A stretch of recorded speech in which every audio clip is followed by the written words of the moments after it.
SIT ಅಧಿಕಾರಿಗಳೇ, ನೀವೀಗ ಮಾಡಿದ್ದೇಕೆ? ಮನಾಫ್ ಅವ್ರಿಗೆ ಕನ್ನಡನ ಓದೋದಕ್ಕೆ ಬರಲ್ಲ ಅಂತ ಗೊತ್ತಿಲ್ಲ.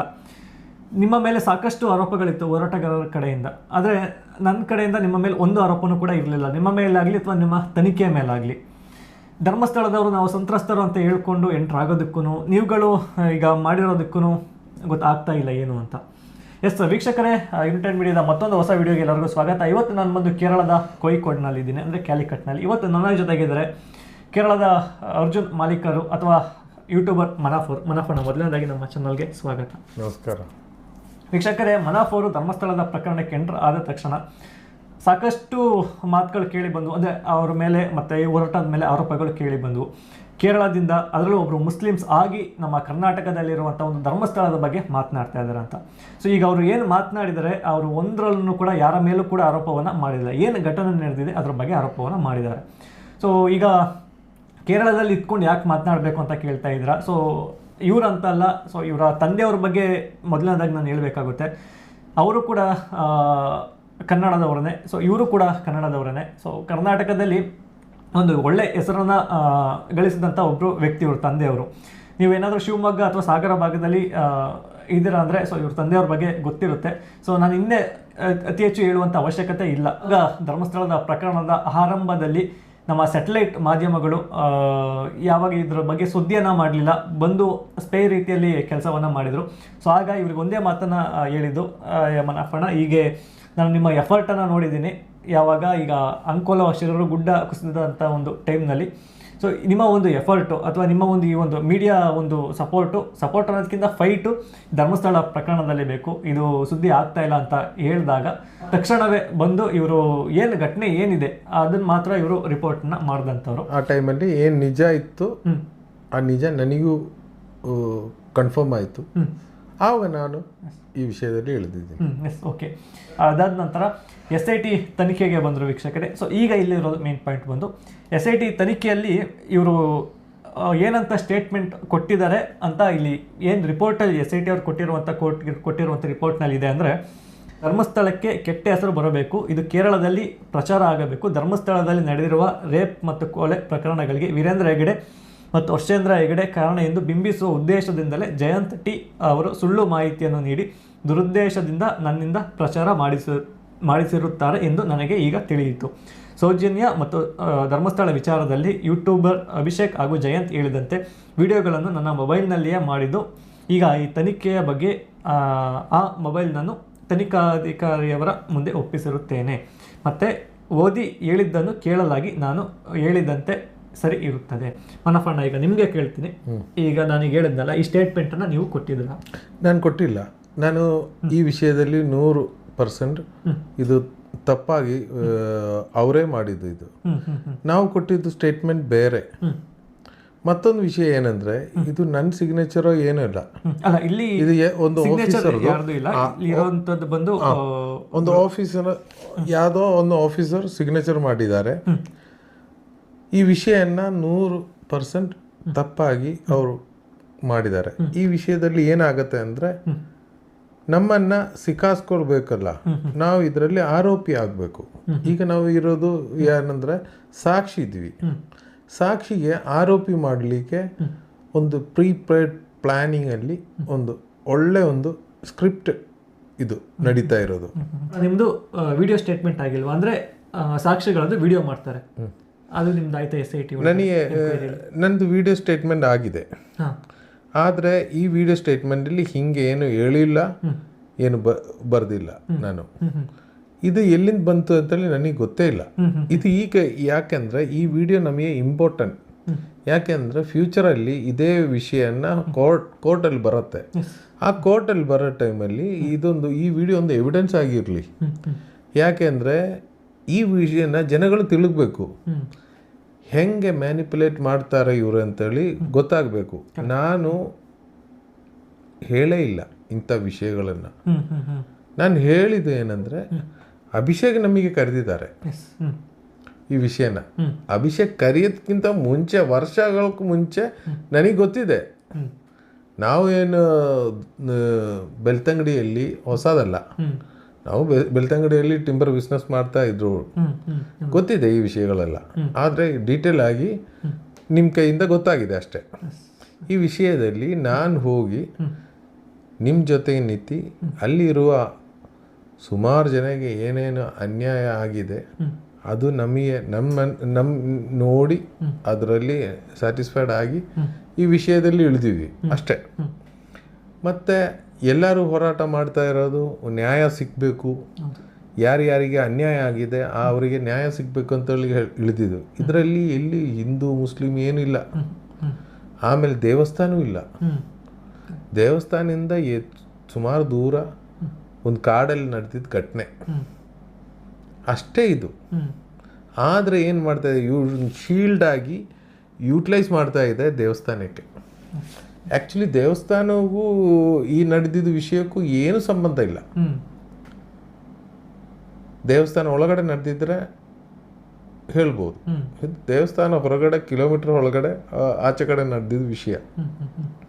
ಈ ವಿಷಯದಲ್ಲಿ ನಾವು ನ್ಯಾಯ ಏನು ಅನ್ಯಾಯ ಏನು ಅದರಲ್ಲಿ ಹಿಂದ್ಗಡೆ ನಿಲ್ಲಬೇಕು. ಯಾರಿಗಿರಲಿ, ಹಿಂದೂ ಇರಲಿ, ಮುಸ್ಲಿಂ ಇರಲಿ, ಕ್ರಿಶ್ಚಿಯನ್ ಇರಲಿ, ಯಾರು ಇರಲಿ, ಒಬ್ಬ ಮನುಷ್ಯರದು ಮೂಳೆಗಳು ಅಲ್ಲಿ ಕಾಡಲ್ಲಿ ಸಿಗ್ತಾ ಇದೆ. ನನ್ನ ಸಣ್ಣ ಇರೋದ್ರಿಂದ ಟಿಂಬರ್ ಬಿಸ್ನೆಸ್ ಮಾಡ್ತಾ ಇದ್ವಿ. ಕರ್ನಾಟಕದಲ್ಲಿ ಇರುವ ಪೂರ್ತಿ ಕರ್ನಾಟಕದಲ್ಲಿ ಇರುವ ಕಾಡಲ್ಲಿ ಹೋಗಿದ್ವಿ. ಒಂದು ಮೂಳೆ ಹೋಗಿ ಒಂದು ಏನು ಸಣ್ಣ ಪೀಸ್ ಸಿಕ್ಕಿರಲಿಲ್ಲ. ಆದರೆ ಬರೀ ಒಂದೇ ಜಾಗದಲ್ಲಿ ಇಷ್ಟು ಮೂಳೆಗಳು ಸಿಗ್ತಾ ಇದೆ ಅಂದರೆ ಅದು ನಾರ್ಮಲ್ ಅಲ್ಲ. ಅಲ್ಲಿ ಏನು ನಡೀತಾ ಇದೆ, ಆ ಮನುಷ್ಯರಿಗೆ ಏನಾಗಿದೆ, ಅವರಿಗೆ ಅವರು ಹೆಂಗೆ ಸತ್ತೋಗಿದ್ದು, ಮರ್ಡರ್ ಮಾಡಿದ, ಸೂಸೈಡ್ ಮಾಡಿದ, ಎಲ್ಲ ನಾರ್ಮಲ್ ಡೆತ್ತ, ಅದು ತನಿಖೆ ಆಗಲೇಬೇಕು. ಆಗಿ ಗೊತ್ತಾಗಬೇಕು ಅದರಲ್ಲಿ ಗಂಡಸರಿದ್ದಾರೆ, ಹೆಂಗಸರಿದ್ದಾರೆ, ಮಕ್ಕಳಿದ್ದಾರೆ, ಹೆಂಗೆ ಬಂತು. ಒಬ್ಬ ನಾರ್ಮಲ್ ಸಿಟಿಸನ್ ಇದು ಕೇಳ್ತದೆ. ಇದರಲ್ಲಿ ಬೇರೆ ಏನಿಲ್ಲ. ನೀವು ಇದೇ ವಿಷಯನ ತಗೊಂಡೋಗಿ ಜಾತಿ ಧರ್ಮ ಇದರ ಮೇಲೆ ತಗೊಂಡೋಗಿ ಇಟ್ಟು ಯಾರಿಗೆ ಮಲ್ರು ಇದು ಯಾರಿಗೆ ಇದೆಲ್ಲ ಇದು ಮಾಡ್ತಾ ಇರೋದು. ನಾವು ಮನುಷ್ಯರಾಗಿ ಈಗ ಸಿಕ್ಕಿದ ಮೂಳೆಗೆ ಒಂದು ಟೈಮಲ್ಲಿ ಜೀವ ಇತ್ತು.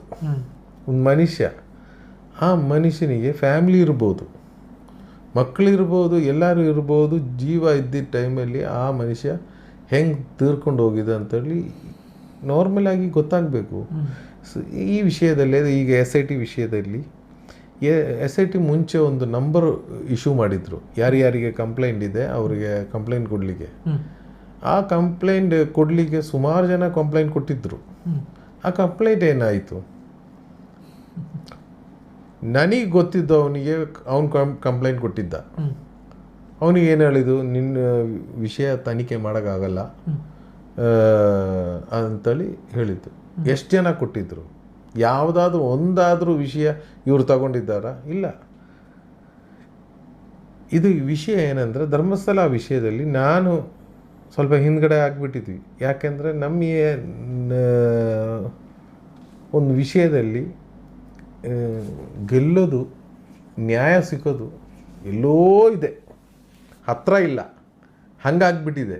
ನಮ್ಮ ಸಮಾಜ ಪೂರ್ತಿ ನಮ್ಮ ಸಮಾಜನೇ ಇದರಲ್ಲಿ ತಪ್ಪಾಗಿದೆ. ಯಾಕೆಂದರೆ ಈ ಸುಮಾರು ವಿಷಯದಲ್ಲಿ ನಾವು ಏನು ಮಾಡಬೇಕಂದ್ರೆ ಒಬ್ಬರಿಗೆ ನ್ಯಾಯ ಸಿಗಬೇಕಂದ್ರೆ ಎಲ್ಲರೂ ಜೊತೆಗೆ ನಿಲ್ಲಬೇಕು.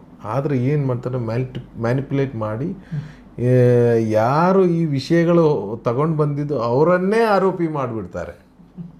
ಮುಂದೆ ಹೋಗೋಕ್ಕಾಗಲ್ಲ. ನಾವು ಈ ವಿಷಯದಲ್ಲಿ ಫೈಟ್ ಮಾಡ್ತಾ ಇರೋದು ಯಾವುದೋ ದೊಡ್ಡ ಶಕ್ತಿ ಹತ್ರ. ಆ ಶಕ್ತಿ ಹತ್ರ ಫೈಟ್ ಮಾಡಲಿಕ್ಕೆ ಇರೋ ಕೆಪಾಸಿಟಿ ಇರಬೇಕು, ಅದಿಲ್ಲ. ಅದಕ್ಕೆ ನಾನು ಹಿಂದ್ಗಡೆ ಆಗಿದ್ದೀನಿ. ಆದರೂ ಹೇಳ್ತಾ ಇದ್ದೀನಿ, ಈ ವಿಷಯದಲ್ಲಿ ನ್ಯಾಯ ಸಿಗಬೇಕು ಅಂದರೆ SITಯಲ್ಲಿ ಕೆಳಗಡೆ ಇರುವ ಈ ಎನ್ಕ್ವೈರಿ ಮಾಡುವ ಆಫೀಸರ್ಸ್ ಕರಪ್ಟೆಡ್ ಇದೆ. ಇಲ್ಲ ಅಂದರೆ ಹೀಗೆ ನಾನು ಹೇಳೇ ಇಲ್ಲ. ಆ ವಿಷಯನ ಧರ್ಮಸ್ಥಳ ದೇವಸ್ಥಾನಕ್ಕೆ ಅಪಪ್ರಚಾರ ಮಾಡಬೇಕಂತೇಳಿ ಒಂದು ಟ್ವಿಸ್ಟ್ ಮಾಡಿದರೆ ಮುಗ್ದೋಯ್ತು. ಏನು ಬೇಕಾದರೂ ಬರಲಿ, ಕೋರ್ಟಲ್ಲಿ ನೋಡೋಣ, ಅದು ಬೇರೆ ವಿಷಯ. ಆದರೂ ಜನಗಳು ತಿಳ್ಕೊಬೇಕು ಈ ವಿಷಯದಲ್ಲಿ ಎಲ್ಲಿ ಸುಳ್ಳು ಎಲ್ಲಿದೆ, ನಿಜ ಎಲ್ಲಿದೆ ಅಂತೇಳಿ. ಈ ಹೋರಾಟನ ಮಾಡ್ತಾ ಇರೋರು ಬಡವರು, ಸಾಧಾರಣ ಜನಗಳು. ಅವರಿಗೆ ಒಂದು ಕೆಪಾಸಿಟಿ ಇರುತ್ತೆ, ಆ ಕೆಪಾಸಿಟಿ ಅವ್ರು ಮಾಡ್ತಾಯಿದ್ದಾರೆ. ಅವ್ರಿಗೆ ಅದಕ್ಕಿಂತ ಮೇಲೆ ಹೋಗೋಕ್ಕಾಗಲ್ಲ. ಯಾಕೆಂದರೆ ನಾರ್ಮಲ್ ಕಾಮನ್ ಪೀಪಲ್ ಅವರು. ಈ ಸಾಧಾರಣ ಜನಗಳಿಗೆ ಅವರಿಗೆ ಆಗಲ್ಲ. ಅವರಿಗೆ ಫ್ಯಾಮಿಲಿ ಇರುತ್ತೆ, ದುಡ್ಡಿನ ವಿಷಯ ಇರುತ್ತೆ, ಎಲ್ಲ ಇರುತ್ತೆ. ಆದರೂ ಯಾರಿಗೋಸ್ಕರ ಯಾರೋ ಸುಮಾರು ಜನ ತೀರ್ಕೊಂಡು ಹೋಗಿದೆ. ಸುಮಾರು ಅಮ್ಮ ತಾಯಿ ಅವರಿಗೆ ಅವ್ರ ಕಣ್ಣೀರು, ಆ ಕಣ್ಣೀರಿಗೋಸ್ಕರ ಈ ಹೋರಾಟ ಮಾಡ್ತಾ ಇರೋದು.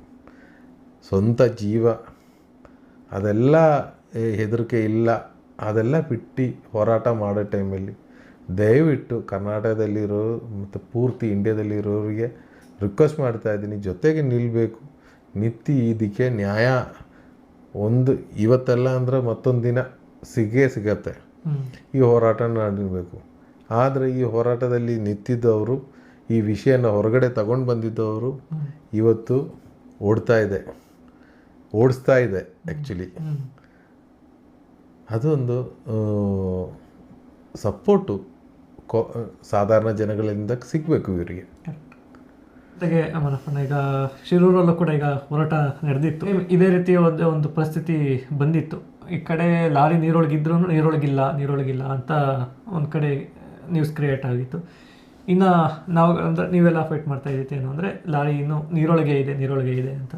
ಅದು ಇದೇ ರೀತಿಯಲ್ಲಿ ಇತ್ತು ಫೈಟ್ ಆಗ್ತದೆ. ಈಗ ನಾರ್ಮಲ್ ಆಗಿ ಒಂದು ವಿಷಯದಲ್ಲಿ ನಾವು ಇಳಿಯೋ ಟೈಮಲ್ಲಿ ಆವತ್ತು 72 ದಿನ ನಾನಲ್ಲಿ ಗಂಗಾವಲಿ ಹೊಳೆ ಹತ್ರ ನಿಂತಿದ್ವಿ, ಫೈಟ್ ಮಾಡ್ಕೊಂಡ್ವಿ.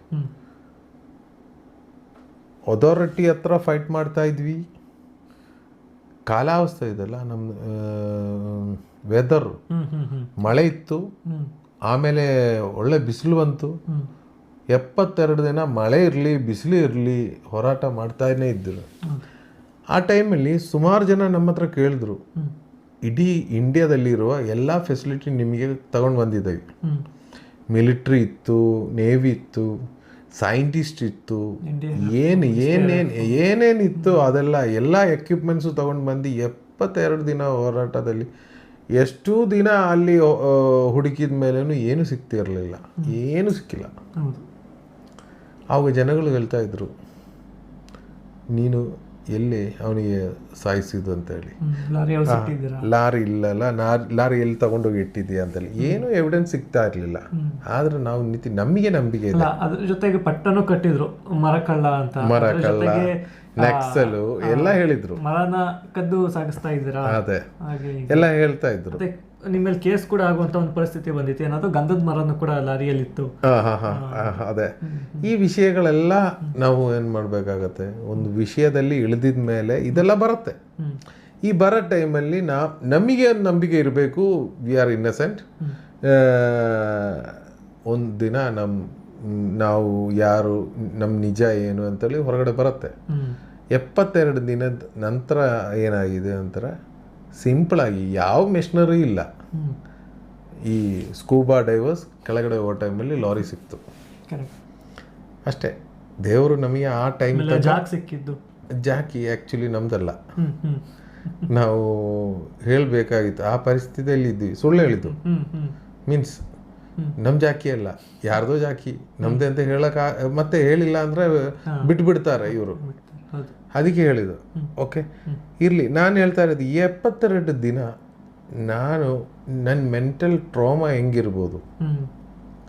ಆದರೆ ನಮಗೆ ಒಂದು ನಂಬಿಕೆ ಇದೆ, ನಮ್ಮ ಲಾರಿ ಅಲ್ಲಿ ಹೋಗಿದೆ, ಕೆಳಗಡೆ ಇದೆ, ಅದರಲ್ಲಿ ನಮ್ಮ ಡ್ರೈವರ್ ಇದೆ, ಅದು ನಮ್ಮ ನಂಬಿಕೆ. ಈಗ ನಮ್ಮ ಲಾರಿ ಇದು, ಈ ಲಾರಿಯಿಂದ ಈ ಗ್ಲಾಸು ಅಲ್ಲಿರೋ ಗ್ಲಾಸು ಹೊಡೆದೋಗಿತ್ತು. ನೀವು ಅಲ್ಲಿ ಶಿರೂರಲ್ಲಿ ಇದ್ವಿ, ಆ ಹೊಳೆದು ಸ್ಪೀಡ್ ಎಷ್ಟಿತ್ತು ನೀರು ಹೋಗೋದು. ಇದ್ರೂ ಈ ಒಳಗಡೆ ಇರುವ ನಮ್ಮ ಡ್ರೈವರು ಹೊರಗಡೆ ಹೋಗಿಲ್ಲ. ಅದು ದೇವರು. ನಮಗೆ ಅದ್ರ ಮೇಲೆ ನಂಬಿಕೆ ಇರಬೇಕು. ನಾವು ಒಂದು ವಿಷಯದಲ್ಲಿ ಈಗ ಲಾರಿ ಸಿಕ್ತು ಆವತ್ತು, ಓಕೆ, ಡ್ರೈವರ್ ಅದ್ರ ಒಳಗಡೆ ಇಲ್ಲ ಅಂದರೆ ಏನಾಗ್ತಿತ್ತು ನಂದು ಕತೆ. ಮುಗ್ದೋಯ್ತು. ಹ್ಞೂ ಆದರೆ ನಾನು ಒಂದು ವಿಷಯದಲ್ಲಿ ಈಗಲೂ ಧರ್ಮಸ್ಥಳ ವಿಷಯದಲ್ಲಿ ಇವತ್ತಲ್ಲ ಇನ್ನೊಂದು ಯಾವಾಗಲಾದರೂ ಒಂದಿನ ನಮಗೆ ಗೆಲ್ಲೋದು ಕನ್ಫರ್ಮ್, ನಿಜ ಇದ್ದರೆ ಕನ್ಫರ್ಮ್ ಗೆಲ್ತೀವಿ ನಾವು. ಅದ್ರದ್ದು ಒಂದು ಎಕ್ಸಾಂಪಲ್ ಇದು. 72 ದಿನ ಈ ಲಾರಿ ನೀರಲ್ಲಿತ್ತು, ಗ್ಲಾಸ್ ಏನೂ ಇರಲಿಲ್ಲ, ಆ ಬೋಡಿ ಅದ್ರ ಒಳಗಡೆಯಿಂದ ಹೋಗಿಲ್ಲ. ಈವನ್ ಅದರಲ್ಲಿ ಅವನ ಮಗುದು ಒಂದು ಲಾರಿ ಇತ್ತು, ಆ ಲಾರಿ ಸಮೇತ ಸಿಕ್ತು. ಅದು ಆಮೇಲೆ ಅವನು ಊಟ ಮಾಡಲಿಕ್ಕೆ ಇಟ್ಟಿದ್ದು ತರಕಾರಿ ಪೂರ್ತಿ ಸಿಕ್ತು. ಅದಕ್ಕೆ ನಾನು ಹೇಳ್ತಾ ಇರೋದು, ಈ ಗ್ಲಾಸ್ ಹೊಡೆದಿದ ಮೇಲೆ ಇಷ್ಟು ನೀರು ಹೋಗ್ತಾ ಇದೆ. ಈಶ್ವರ ಮಲ್ಪೆ ಅವರು ಇಳಿದಿದ ಮೇಲೆ 1 ಕಿಲೋಮೀಟರ್ ಆಚೆ ಕಡೆ ಹೋಗಿ ಬಂದಿದ್ದು, ಯಾಕೆಂದರೆ ಅಷ್ಟು ನೀರು ಪವರ್ಫುಲ್ ನೀರು ಹೋಗ್ತಾ ಇತ್ತು. ಆದರೆ ಅವನು ಸಿಕ್ತು. ಅದೇನೆಂದರೆ ಈ ವಿಷಯದಲ್ಲೂ ನಾನು ಹೇಳ್ತಾ ಇರೋದು ಈ ಹೋರಾಟಗಾರ ಹತ್ರ, ನೀವು ಒಂದು ವಿಷಯದಲ್ಲಿ ಇಳಿದಿದೆ, ಆ ವಿಷಯದಲ್ಲಿ ನಿಜ ಇದ್ದರೆ ಎಲ್ಲಾದರೂ ಒಂದಿನ ಯಾವುದಾದ್ರೂ ಒಂದು ದಿನ ನಿಮಗೆ ಗೆಲ್ಲೋದು ಕನ್ಫರ್ಮ್. ಈ ವಿಷಯದಲ್ಲಿ ನಿಮ್ಮ ಹೋರಾಟದಲ್ಲಿ ನನಗೂ ಹೇಳೋಕ್ಕಿರೋದು, ನಾವು ಈ ಹೋರಾಟದಲ್ಲಿ ನಿಜ ಇದ್ದರೆ ಇವತ್ತೆಲ್ಲ ನಾಳೆ ನಾವು ಗೆಲ್ತೀವಿ. ಆದರೆ ಯೂನಿಟಿ ಮಸ್ಟ್. ನಿಮ್ಮಲ್ಲಿ ಏನಿರಬೇಕಂದ್ರೆ ನಿಮ್ಮಲ್ಲಿ ಒಂದು ಯೂನಿಟಿ ಇರಬೇಕು. ಮತ್ತೊಂದು ವಿಷಯ ಏನಂದರೆ, ಈಗ ನಾವು ಎಸ್ಪೆಷಲಿ ಇಂಡಿಯಾದಲ್ಲಿ ನಾವು ಹಿಂದ್ಗಡೆ ಹೋಗ್ತಾ ಇದ್ವಿ, ಮುಂದ್ಗಡೆ ಹೋಗ್ತಾ ಇಲ್ಲ. ನಾವು ಮೆಚ್ಯೂರಿಟಿ ಆಮೇಲೆ ಒಂದು ಅಪ್ಡೇಷನ್ನಲ್ಲಿ ಹ್ಯೂಮನ್ ಹೋಗ್ತಾ ಇದ್ದರೆ ನಾವು ಹಿಂದ್ಗಡೆ ಹೋಗ್ತಾ ಇದ್ವಿ, ಯಾವ ಪ್ರಾಚೀನ ಕಾಲಕ್ಕೆ ಹೋಗ್ತಾ ಇದ್ವಿ. ನಾವು ಈಗಲೂ ಜಾತಿ ಮತ ಇದರಲ್ಲಿ ಈ ಕಮ್ಯುನಲ್ ಇಶ್ಯೂಸಲ್ಲಿ ನಿಂತಿದ್ವಿ. ನಮ್ಮ ಊರಲ್ಲಿ ಮನುಷ್ಯರು ಈಗಲೂ ಕಾಡಲ್ಲಿ ಡೆಡ್ ಬಾಡೀಸ್ ಆಗಿ ಇದ್ದರೆ ಅದು ನಮಗೆ ನಾಚಿಕೆ, ನಮ್ಮ ಗೌರ್ಮೆಂಟ್ಗೆ ನಾಚಿಕೆ, ನಮ್ಮ ಸಿಸ್ಟಮ್ ಪೊಲೀಸ್ ಸಿಸ್ಟಮ್ಗೆ ನಾಚಿಕೆ. ಆ ತನಿಖೆ ಮಾಡಿ ಅದರದ್ದು ನಿಜ ಏನು ಹೊರಗಡೆ ತಗೊಂಡು ಬರಲೇಬೇಕು. ಅದರಲ್ಲಿ 40 ವರ್ಷ ಮುಂಚೆ ಇರುವ ಯಾವುದಾದ್ರೂ ಬೋನ್ ಇದ್ರೂ ಆ ಬೋನ್ ಯಾರ್ದು, ಅವನಿಗೆ ಹೆಂಗೆ ಸತ್ತಿದ್ದು ಅಂತೇಳಿ ನಾವು ಪ್ರೂವ್ ಮಾಡಬೇಕು. ಇಲ್ಲ ಅಂದರೆ ನಮ್ಮ ಸೈನ್ಸಿಗೂ ನಾಚಿಕೆ ಆಗುತ್ತೆ. ಯಾಕಂದರೆ ನಾವು ಇಷ್ಟೆಲ್ಲ ಡೆವಲಪ್ಮೆಂಟ್ ಆಗಿದೆ ನಮ್ಮ ದೇಶದಲ್ಲಿ ಇದೆಲ್ಲ ನಡೆಯೋಗೆ ಏನು ಇದು ಇರಬಾರ್ದು. ಅದೆಲ್ಲ ತನಿಖೆ ಮಾಡಿ ತಗೊಂಡು ಬರಬೇಕು ನಾವು ಹೊರಗಡೆ, ಯಾರು ಮಾಡಿದ್ದು ಹೆಂಗೆ ಮಾಡಿದ್ದು. ನಾನು ಈಗಲೂ ನಂಬ್ತಾ ಇರೋದು, ಇದು ಯಾರು ದೇವಸ್ಥಾನದಲ್ಲಿ ಇರುವ ಅವರು ಧರ್ಮಾಧಿಕಾರಿ ಅವರು ಮಾಡಿದಂತೇಳಿ ನಾನು ನಂಬ್ತಾ ಇಲ್ಲ. ಒಬ್ಬರ ಹತ್ರ ಆಗಲ್ಲ, ಒಂದು ಗ್ರೂಪಿಗೆ ಮಾಡೋಕ್ಕಾಗೋದು ಅಂತೇಳಿ ಆಮೇಲೆ ನಾನು ಎಲ್ಲೂ ಈ ವಿಷಯದಲ್ಲಿ ಇಂಥವ್ರು ಅಂತೇಳಿ ಇದರಲ್ಲಿ ಈಗ ನಿಮ್ಮ ರಿಪೋರ್ಟಲ್ಲಿ ಇಂಥವ್ರು ಮಾಡಿದ್ದು ಅಂತೇಳಿ ನಾನು ಯಾವ ವಿಡಿಯೋದಲ್ಲೂ ಹೇಳಿಲ್ಲ. ನಾವು ಕೇರಳದಲ್ಲಿ ಇನ್ಫಾರ್ಮೇಷನ್ ಕೊಟ್ಟಿದ್ದಂದ್ರೆ ನನಗೆ ಕನ್ನಡ ಗೊತ್ತಾಗತ್ತೆ, ಮಾತಾಡೋಕ್ಕೆ ಬರುತ್ತೆ. ಕನ್ನಡದಲ್ಲಿ ಯಾವ ಚಾನಲಲ್ಲಿ ಬರ್ತಾ ಇರುವ ಅಪ್ಡೇಟ್ಸು ನಾವು ಕೇರಳದಲ್ಲಿ ಕೊಟ್ಟಿದ್ದೀವಿ. ಕೇರಳದಲ್ಲಿ ಕೊಟ್ಟಿದ್ದಕ್ಕೆ ಒಂದು ವಿಷಯ ಇದೆ, ಕೇರಳದಲ್ಲಿರುವ ಜನಗಳು ಜಾಸ್ತಿ ಧರ್ಮಸ್ಥಳ ದೇವಸ್ಥಾನಕ್ಕೆ ಹೋಗೋರು. ಆಮೇಲೆ ಚಿನ್ನಯ್ಯ ಅವನು ಕೊಟ್ಟಿದ್ದು ಇದರಲ್ಲೂ 164 ಇದರಲ್ಲೂ ಸ್ಟೇಟ್ಮೆಂಟಲ್ಲೂ ಹೇಳಿದ್ದು, ಕೇರಳದಲ್ಲಿಂದ ಬಂದಿದ್ದು ಹೆಂಗಸರು ಕೇರಳ ಸಾರಿ ಮಾಡಿದ್ದು ಅವರನ್ನು ಹೂತಾಕಿದ್ದೀನಿ ಅಂತೇಳಿ. ಸೊ ನಾವು ಕೇರಳದಲ್ಲಿ ಇಲ್ಲಿ ಈಗ ಬಿಸ್ನೆಸ್ ಮಾಡ್ತಾ ಇರೋದು, ನಾವು ಹುಟ್ಟು ಬೆಳೆದೆಲ್ಲ ಕರ್ನಾಟಕದಲ್ಲಿ. ಆದರೂ ಈಗ ಕೇರಳದಲ್ಲಿ ಇರುವ ಟೈಮಲ್ಲಿ ಇಲ್ಲಿ ಜನಗಳಿಗೆ ಸೋಷಿಯಲ್ ವರ್ಕ್ ಮಾಡ್ತಾ ಇದ್ದೀನಿ. ಇಲ್ಲಿ ನಾರ್ಮಲಾಗಿ ಇಂಥ ವಿಷಯ ಇದ್ದರೆ ನಾವು ಒಂದು ಜಸ್ಟ್ ಇನ್ಫಾರ್ಮೇಷನಿಗೆ ಅಲ್ಲಿ ನಿಮ್ಮ ಜೊತೆಗೆ ಟೈ ಅಪ್ ಮಾಡಿ ಈ ವಿಷಯನ ನೋಡಿದ್ವಿ ಅಷ್ಟೇ. ಅದೇ ಈಗ ನಿಮ್ಮ ಮೇಲೆ ಕೂಡ ಈಗ ಸಾಕಷ್ಟು ಅಲಿಗೇಷನ್ಸ್ಗಳು ಬಂದು ಆಗಲೇ ಹೇಳಿದಾಗೆ. ಸೊ ಈಗ ಕೊನೆಯದಾಗಿ ಏನು ಹೇಳ್ತಾರೆ ಜನಗಳಿಗೆ? ಇಲ್ಲ, ನಾನು ಹೇಳ್ತಾ ಇರೋದು ನಿಜ ಏನಿದೆ ಆ ನಿಜಕ್ಕೋಸ್ಕರ ಹೋರಾಟ ಮಾಡಬೇಕು.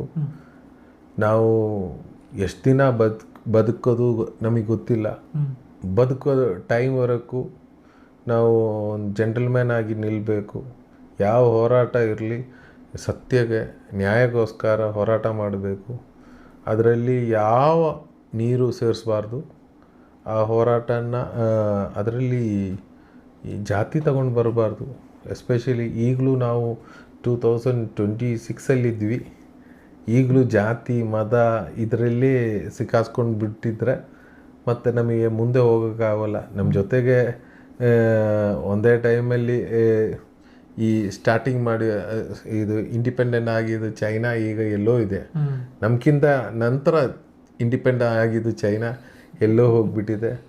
ಆವಾಗ ನಾವು ಈಗಲೂ ಜಾತಿ ಇದರಲ್ಲಿ ಅದು ಕಮ್ಯುನಲ್ ಇಶ್ಯೂಸಲ್ಲಿ ನಿಂತಿದ್ವಿ. ಈ ವಿಷಯನ್ನು ಒಬ್ಬರು ಸ್ವಲ್ಪ ಜನ ತೀರ್ಕೊಂಡು ಹೋಗಿದ್ದು ವಿಷಯ, ಅಲ್ಲಿಂದ ಮೂಳೆಗಳು ಸಿಕ್ಕಿದೆ, SITಯಲ್ಲಿದೆ, ನಾವು ನೋಡಿದ್ವಿ ಆ ಟೈಮಲ್ಲಿ.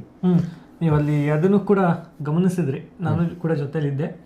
ಅದನ್ನು ಸ್ವಲ್ಪ SITಯಲ್ಲಿ ನಾವು ನಮ್ಮನ್ನು ಕ್ವಶನ್ ಮಾಡೋ ಟೈಮಲ್ಲಿ ಒಂದಿನ ರಾತ್ರಿ 10 ಗಂಟೆ ಟೈಮ್ ಇರ್ಬೋದು, ಗಾಡಿಯಲ್ಲಿ ತೊಗೊಂಡು ಬಂದರು ರಾಶಿ ಮೂಳೆಗಳು ಬಕೆಟಲ್ಲಿ, ನಾವು ಕಣ್ಣಾಲ ನೋಡಿದ್ವಿ. ಈ ಮೂಳೆಗಳೆಲ್ಲ ಏನು ತೋರಿಸಿದ ಜಾಗದಿಂದ ಅಂತ ಹೋಗಿದ್ರು ಮಾಜರ್ಗೆ. ಸೊ ಆ ಟೈಮ್ನಲ್ಲಿ ಸಿಕ್ಕಿದ್ದು ಆ ಬುರ್ಡೆಗಳು. ನಾವು ನನ್ನ 7-8 ಬಕೆಟಲ್ಲಿತ್ತು, ಮತ್ತು ಪೈಪ್ ಟೈಪಲ್ಲಿ ಅದರಲ್ಲಿ ತೊಗೊಂಡು ಬಂದಿದ್ರು, ಬಾಕ್ಸಲ್ಲಿ ತೊಗೊಂಡು ಬಂದಿದ್ರು. ಈ ಮೂಳೆಗಳೆಲ್ಲ ನನಗೆ ಆಶ್ಚರ್ಯ ಆಗ್ತಾ ಇದೆ. ನಿನ್ನೆ 21/26 ನಿನ್ನೆ ಅದು FSL ಕಳಿಸಿದೆ ಅಂತ ಹೇಳಿದರೆ ಈ ವಿಷಯಲ್ಲಿ ಏನು ಗೌರವ ಕೊಡ್ತಾ ಇದೆ, ಏನು ಅದ್ರ ಇಂಪಾರ್ಟೆಂಟ್ ಏನಂತೇಳಿ ಅಷ್ಟೇ ಇಂಪಾರ್ಟೆಂಟ್ ಕೊಡ್ತಾ ಇದೆ ಅಂದರೆ ಅದು ನಾಚಿಕೆ ಆಗತ್ತೆ. ಈ ವಿಷಯದಲ್ಲಿ ನೀವು ಇನ್ನೂ ಸ್ವಲ್ಪ ಸೀರಿಯಸ್ ಆಗಿ ತನಿಖೆ ಮಾಡಲೇಬೇಕು. ಆದರೆ ದುಡ್ಡು ಪವರು ಇದ್ರ ಮೇಲೆ ಹೋಗಲಿಕ್ಕೆ ಸಾಧಾರಣ ಜನಗಳಿಗೆ ಆಗಲ್ಲ ಅಂತೇಳಿ ಮತ್ತೆ ಪ್ರೂವ್ ಮಾಡ್ತಾ ಇದ್ದಾರೆ. ಆದರೆ ಅದು ನಾವು ಹೋರಾಟ ಮಾಡಿ ಸೋಲಿಸ್ಬೇಕು. ದುಡ್ಡಿನಕ್ಕಿಂತ ಪವರಿನ್ಕಿಂತ ಜನಗಳದ್ದು ಫೈಟಿಂಗ್ ಸ್ಪಿರಿಟ್ ಅದು ಮುಂದೆ ಇರಬೇಕು. ಈ ಹೋರಾಟನ ಇನ್ನೂ ಮುಂದೆ ತಗೊಂಡೋಗ್ಬೇಕು. ಈ ಹೋರಾಟಕ್ಕೆ ಸಪೋರ್ಟ್ ಅಂದರೆ ಜನಗಳಿರಬೇಕು. ಈ ಸಪೋರ್ಟ್ ಇಲ್ಲ ಅಂದರೆ ಏನು ಮಾಡೋಕ್ಕಾಗಲ್ಲ. ಜನಗಳ ಸಪೋರ್ಟ್ ಇರಬೇಕು. ಆ ಸಪೋರ್ಟ್ ಇದ್ದರೆ ಆಟೋಮೆಟಿಕಲಿ ಏನಾಗುತ್ತೆ ಅಂದರೆ ಯಾರು ರೂಲಿಂಗ್ ಪಾರ್ಟಿ ಅವರು ತಲೆ ಕೆಳಗಡೆ ಮಾಡ್ತಾರೆ. ಜನಗಳ ಸಪೋರ್ಟ್ ಇಲ್ಲ ಅಂದರೆ ಏನೂ ಮಾಡೋಕ್ಕಾಗಲ್ಲ. ಜನಗಳ ಸಪೋರ್ಟ್ ಬೇಕು. ಈ ಸಪೋರ್ಟಲ್ಲಿ ಮುಂದೆ ಹೋಗಿದ್ರೆ ಇವತ್ತೆಲ್ಲ ಅಂದರೆ ಮತ್ತೊಂದು ದಿನ ಗೆಲ್ಲುವುದು ಕನ್ಫರ್ಮ್.